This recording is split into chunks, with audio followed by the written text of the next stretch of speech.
project today is to plant a tree. But before you plant the tree, you've got to consider where you're going to plant it, how big it's going to get, just all the things it needs. This is an almond tree, and that's what we're going to be planting today. This one was planted about 5 years ago.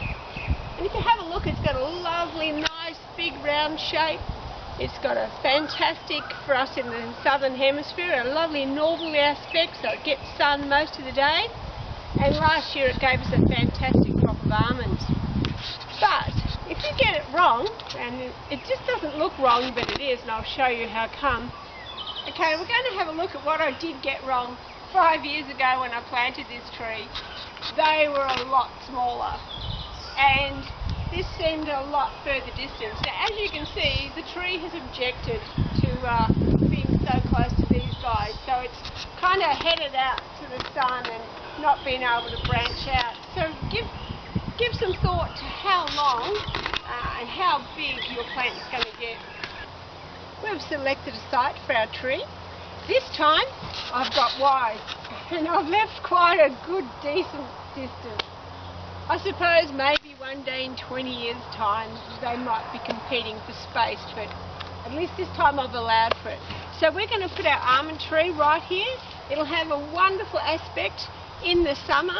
The sun comes up over here, goes through there and comes down there, so it's got a magnificent section of sun. And in winter it comes up way over there, tracks around low down and comes there. If you've got a property and you're thinking about planting, watch where the sun tracks. Find out where it sets and where it actually comes up, because it actually changes from spring to summer to winter. We've got our almond tree here, and you can see from the size of the root ball that we're going to need a hole sort of like double the size of the root ball is ideal. So we're going to be digging the hole in here and making it a bit deeper than the actual plant, and then we'll show you how to plant it. Okay, I'd like to talk about this soil. We've got the hole here ready for our tree, but we've had a lot of rain recently, and as you can see it's already filling up with water. And with clays, this can happen quite a bit. It actually, you can dig a dam in clay and it will stay a dam. So we have to stop this from happening, or at least help it to not happen. One of the ways that we can stop this is actually by breaking up the bottom of the dam, so to speak, by actually cutting holes in it. Now, if you ask people how to prepare a hole, there's as many different answers as there are people. A lot of people like to put compost and all sorts of things in the bottom.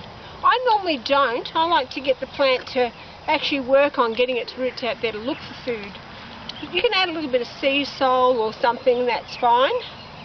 But the idea, what we want here, is for the tree to establish its roots, to get those roots back in. So I've got this nice composty soil, and I'm just going to put it around the edge, put it around a little bit everywhere.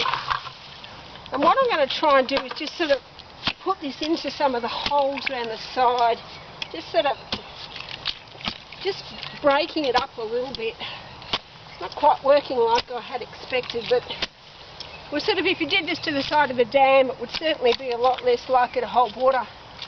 So we're just going to actually really break open the bottom of this dam and get that composty mix into it. We're going to work this whole hole. You might be wondering why I haven't pruned this guy. It would be much easier to move it around without. But when you're manhandling a tree like this, it's so easy to break off a major branch. And if you've already pruned it, you might not have anything to go from. If we broke off this guy, we might be able to make this our new branch, but generally you'd prune that out. So we'll just keep that there until the very end. Okay, this guy's been moved around. And he's had quite a bit of waiting. It's actually been a week since we dug him up. Ideally, I'd like to wait till, or do them before they flower, before it's actually started moving again. But you go with what you can do. Okay, now we've got the tree into the hole, but I'm just going to show you a good little technique. Just measuring where the soil level should be on the trunk. We want to go back to the original level of soil on the level of this soil. As you can see, we're going to need to raise this guy up a fair bit. So I'm just going to tip him sideways and then put some soil in under him and then just rock him back and do it that way. Now I've been pushing the roots down with my foot, putting a bit of soil on them so we can get them down reasonably deep so they're not sitting on the surface.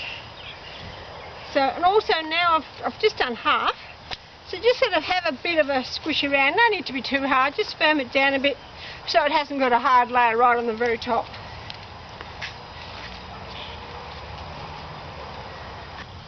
It's funny, gardeners don't need to go to the gym. Well, when you're doing this kind of exercise, it's like a good workout. Well, one thing I didn't mention, because this guy was so unstable, is when you place a tree in a hole or any kind of plant, just move it around. They normally have one side that's nicer than the others, so just move it around so it looks at its best. Okay, we've been scraping the soil back around the tree.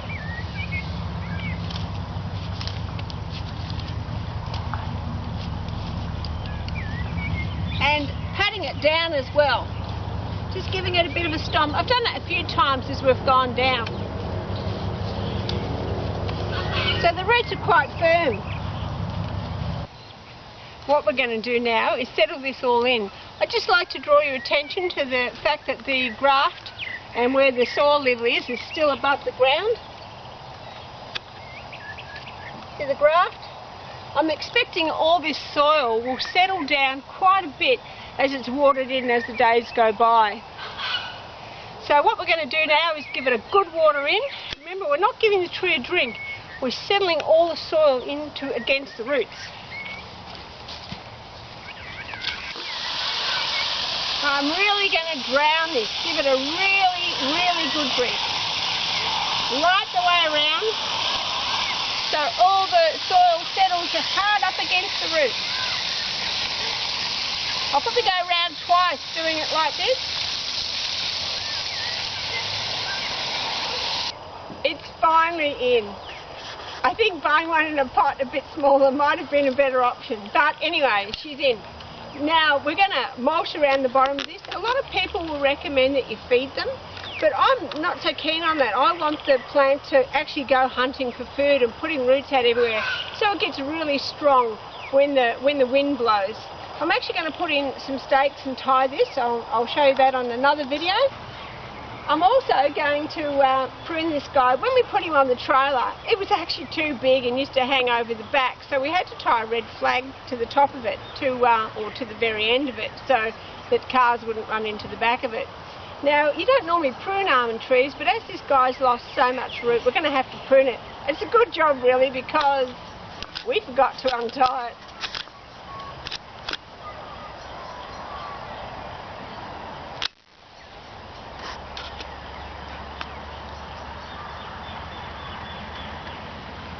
Remember, pass this on to your friends if you think they might enjoy it, and push the like button if you enjoyed it. And don't forget to tune into my channel. I look forward to showing you this guy travelling through the next year, and so you can see how he goes, and you can watch him being pruned